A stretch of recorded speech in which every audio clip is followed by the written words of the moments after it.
Hi guys, it's Kelly here and I'm back with another video for Honeybee Stamps. Today we are doing a product spotlight on the Cottage Countryside release.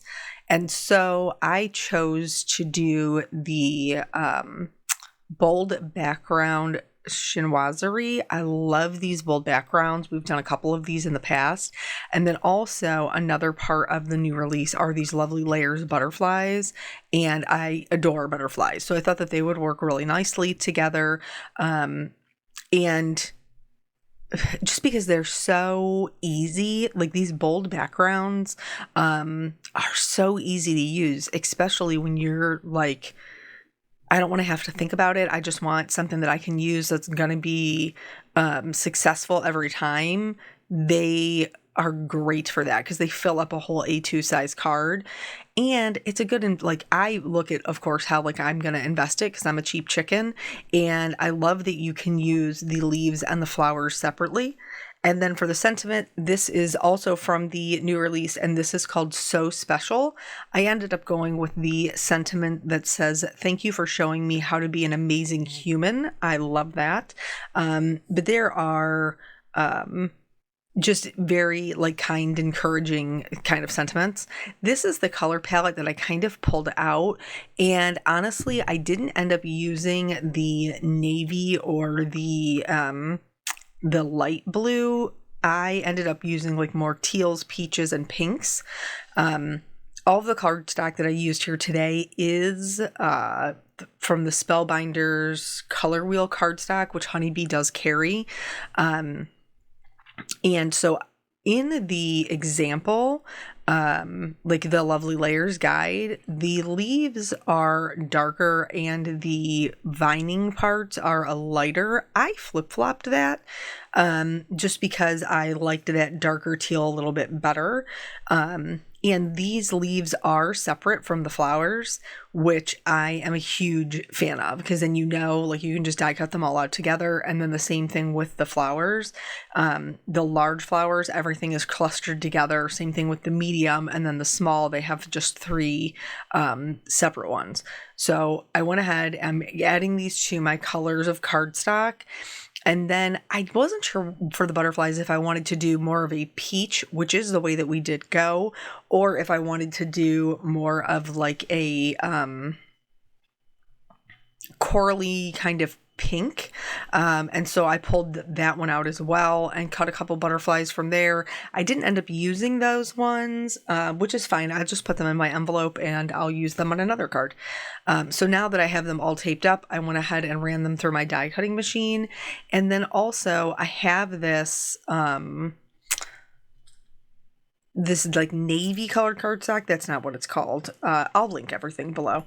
But like the navy colored cardstock, and I thought, oh, well, that would be like really bright and dramatic and fun. And if you looked at the thumbnail, you know I didn't end up staying with this, but that's okay.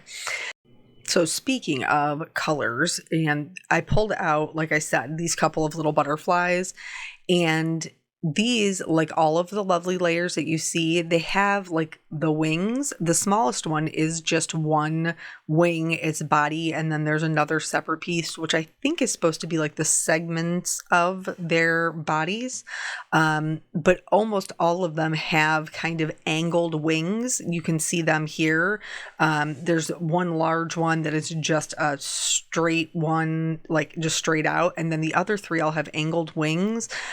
So I love that. I love when you have multiple directions for your things because it makes them so much more versatile. Now, you could obviously do these in any color. I chose to do mine all in one color, but that's partially because I'm combining it with this bold background, and that's going to be just a little bit busier. So I do like pulling all of mine out as I'm die cutting them and putting them into those little cups, and then I can go in and separate everything out. Now, I don't always cut out of colored cardstock. Sometimes I cut out of white. Well, most of the time I cut out of white cardstock. But this makes it easier. And I figured for the, spotlighting the product, it would be easier to tell which parts were which parts if we used colored cardstock. But you can do either or. So I do separate them out so that I have all of the like things together. And then from there, I separate them out into what they are. So like I pulled out all of the light pinks and then I would separate them into each individual flower. That way I know as I'm going through, I have all of my parts. And then if I don't, I can just go ahead and re-die cut before I'm kind of in it and frustrated that I can't find my pieces. So for this background, I did want to go in with my markers and just add a little bit of dimension. I didn't do it on every branch. I did do most of the leaves. And some of the ones where I know like the floral is going to be sitting on top and like that stem would be tucked behind. Because I am coloring on colored cardstock, it does make it a little easier to get the shading without having like specific markers. So for like this one, I did use 2 BGs, but my darkest color is actually a B99, which is like a navy. But because we're coloring on this darker cardstock, what is this called? Blue spruce? Maybe? Not 100% sure. But anyway, so you can see that, you know, that way we have another element that's like just a little bit darker, and then those vines are a lighter color. And then from here we're going to move into coloring the leaves. So I just like, because I already had them laid out based on the layering guide, I just took them off one at a time, added a little bit of shading kind of right up the middle and where they would be joining the vine, and then blended that out with my mid-tone, going over all of the dark and just slightly extending. And then the last color is my lightest color. And that one I typically do come in from the edges, or if like for some reason that's the color is it doesn't bleach out the whole thing like this one does, I will just go over the whole thing because it's easier. But I'm going to spare you from watching me color all of these little leaves because I did them all exactly the same. So I figured 4 was sufficient for you to have the right idea about following along with that. And then once we have all of the leaves colored, then we're going to move on to the flowers. So there are 3 sizes. There's basically like a small, medium, large kind of situation. We're going to start with the largest one first. And what you see me doing here is kind of laying everything out. And this is because it's the first time that I've used it, and you're going to see that there's one the middle one. I did make a little bit of a boo-boo the first time, but as I try to share with you guys regularly, like even those of us who do this and this is our job and our livelihood, and I've been a card maker for 15 years now, and of course, you know, all the other things that we did before that, like scrapbooking. But that way, you know, sometimes you just have to lay them out to be able to see them. And I always do have that layering guide pulled up. I don't even though I have some of them like in the form from when I've ordered them and they've come, I do like to pull them up on my computer screen so that way I can kind of zoom in or, you know, see really what I'm doing. So basically, I treat these the same way I treat my lovely layers dies, and I lay each individual one on top of the other. I trace that with my lightest color, and then I move on to the next layer and do the same until we get to the top. The reason that I choose to do it with my lightest color is because I know that I'm going to catch the edge of whichever one is on top. And so I don't want to be putting super dark color onto like the very top of my flower where it's going to be the lightest. So once we have those lines down, then we can go back in with our darker markers, follow those same marks that we already put down with a darker color, and really start to like kind of boost up that dimension. But I mean, these have so many layers. They have a lot of dimension anyway. So even if you're like, Kelly, I have no time to want to color these, like no time or no desire to color them, you could do, you know, maybe like a couple of different colors of cardstock and get a really dimensional image. Or if you're like, I don't have 4 different colors of pinks, but you do have markers, you could also just color white cardstock with your markers, and then die cut them out of each consecutive color so that you could build up that dimension. Just another way to do it. Also, because this is in the same style of the ginger jars, which we looked at yesterday, you could die cut this whole bold background out of the same color, like a navy or a sapphire blue, and stack it up on a white background, and it would look amazing. And I'm not just saying that because I love blue. I'm saying it because it's true. Or you could do a tone on tone look, where you had like the flowers. That would look fantastic. So there's a lot of different ways that you could use this background. This bold background. I just like how like dimensional it is. Even though like we've glued the things down flat, which you'll see when we get there, you can still, it's got a lot of different textures because we have different levels of each layer. So I think that adds a ton of interest. So here we're just, as we're going through with the coloring like we have been, I am just gluing everything together. Like I said before, this is my first time putting them together. I know, and then I filmed it, right? And then I filmed it, but I think that I think that it is important to be genuine and open about like trying to figure things out, because sometimes even when you have like the layering guide, you can get a little bit turned around, or at least I can. So here, don't be afraid if you feel like your colors are maybe too separated. Don't be afraid to go in and add more until you're happy with it. That's not a problem. So I'm liking the pink with the teal and the navy. I think that is looking really pretty. For this middle flower, there's only 4 layers.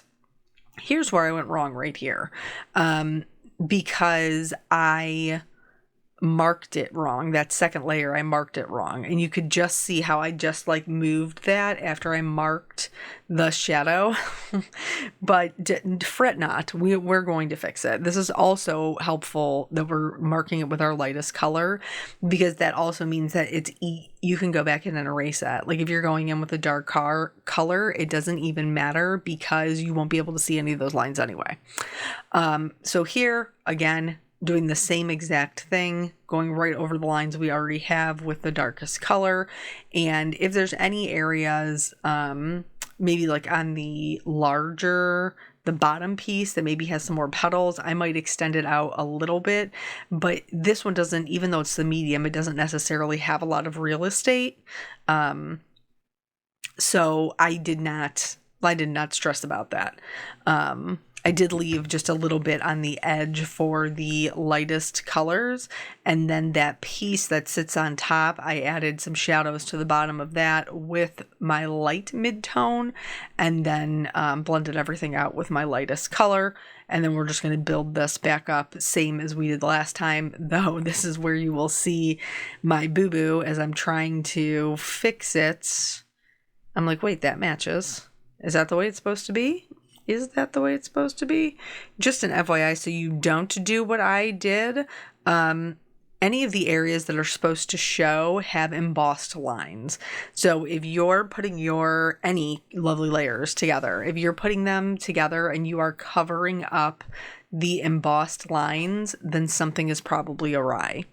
So here, I just went ahead and got everything together, and now I'm going to go back in and fix that kind of petal that's off to the left. It does have a little bit of shading kind of toward the edge that I should not have been there, but because we had that little bit of lighter edge, it kind of almost looks like that petal is turned over. So it was nothing to freak out about.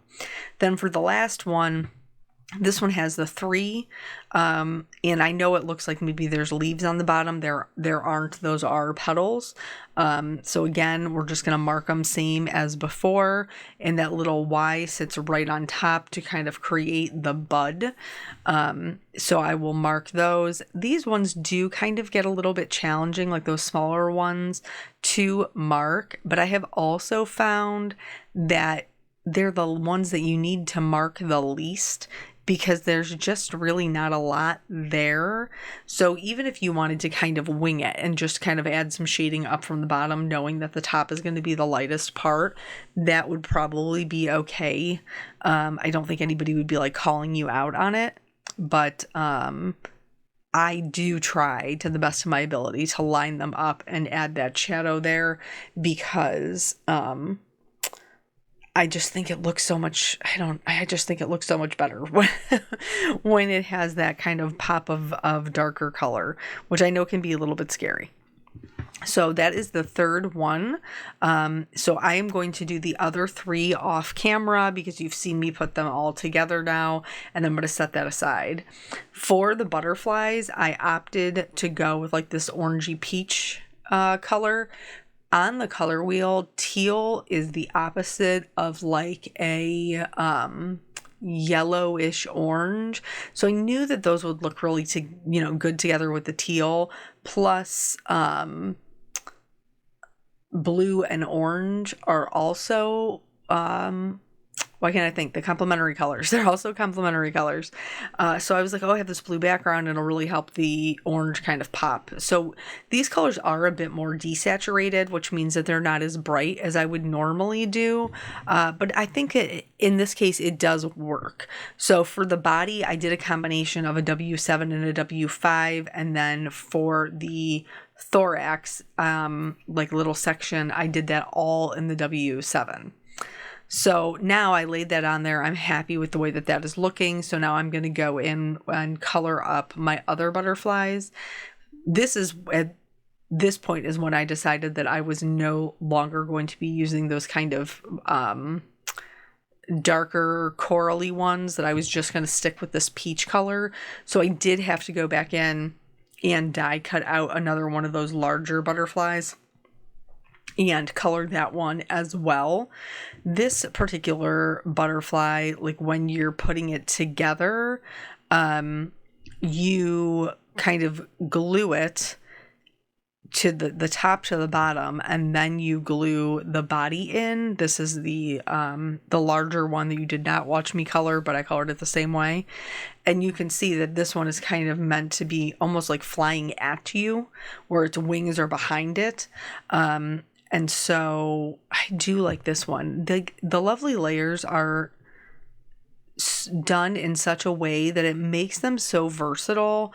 Because like we were talking about before with butterflies, like I don't like when you pick out a butterfly set and they're all facing the same direction. Like I need to be able to create balance in my design. So please give me something that faces both directions. The littlest one is super easy. You just put the body and then the thorax part. This one is a side angle. And so the top back wing goes actually behind the body, and then the bottom wing goes on top, but is like canted down.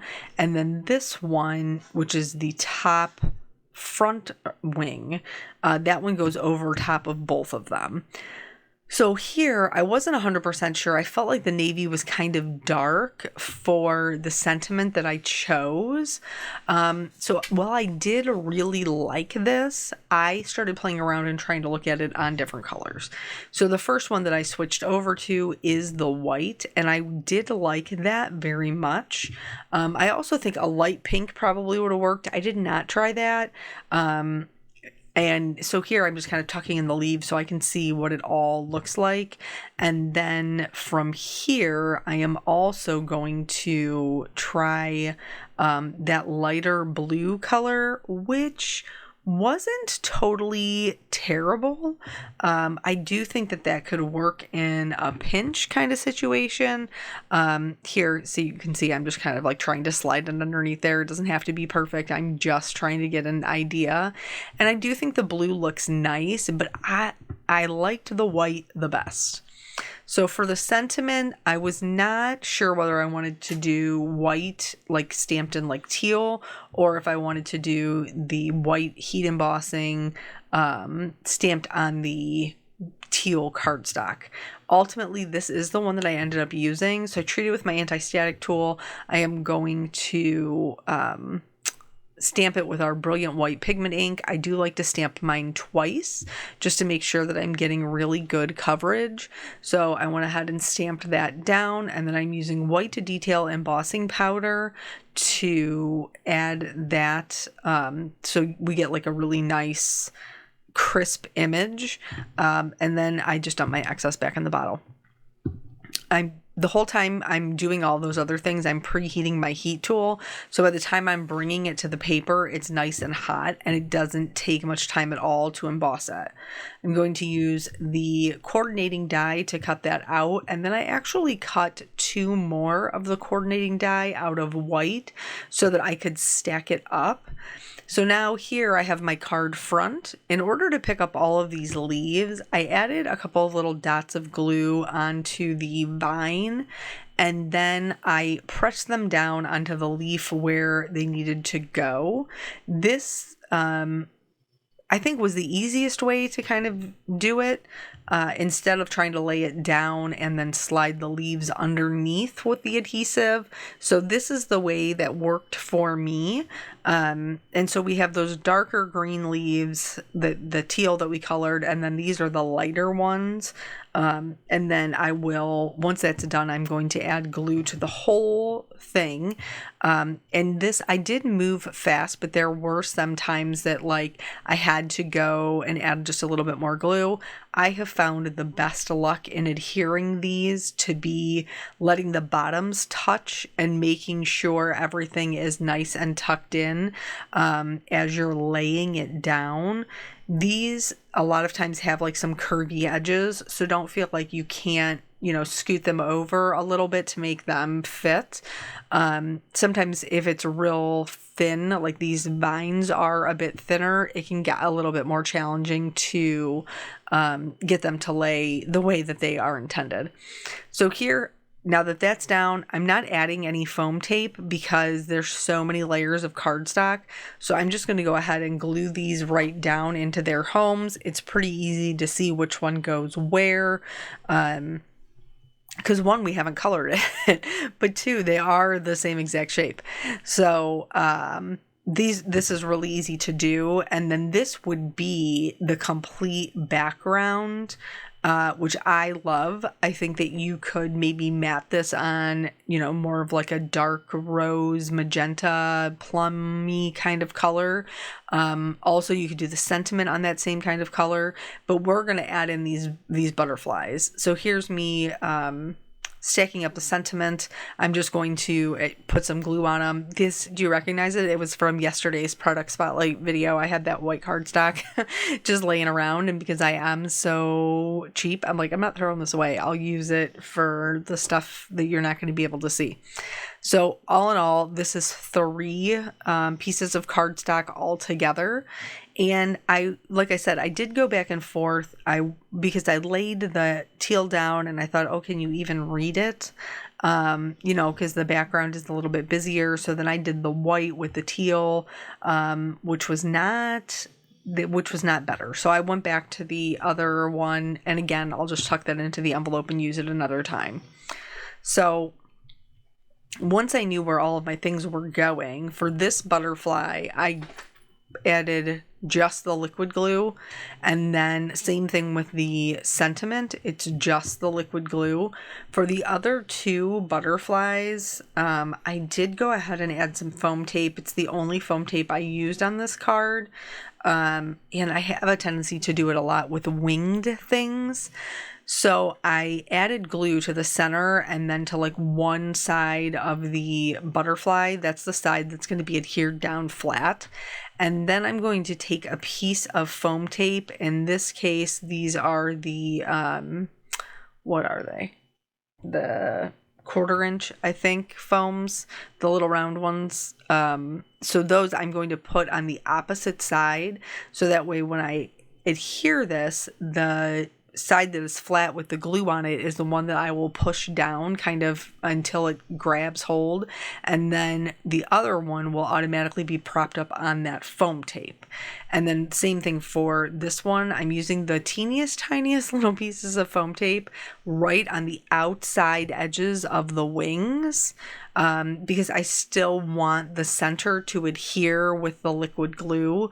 Those little side pieces are just going to help kind of pop it up and again, add some more interest.